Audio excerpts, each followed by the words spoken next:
तेलंगाना के वजीर IT व बल्दी नज़्म व नस्क़ के तारक रामाराव ने कहा है कि हुकूमत हिंद की एक और वजारत ने बिजली के शोबे में तेलंगाना हुकूमत के नुमाया मुजाहरे का एतराफ़ किया है। सोशल मीडिया के अहम प्लेटफॉर्म ट्विटर पर सरगर्म KTR ने इस खुसूस में किए गए एक ट्वीट में ये इत्तला दी।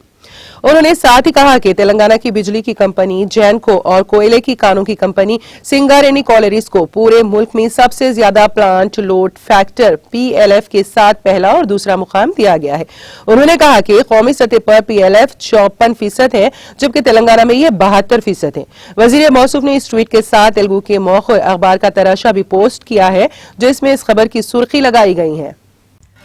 नाज़रीन, हमारे TTV न्यूज को सब्सक्राइब करें, बेल आइकॉन को प्रेस करें, शेयर करें और लाइक करना ना भूलें। और किसी भी एडवर्टाइजमेंट के लिए हमारे इस नंबर पर कांटेक्ट करें।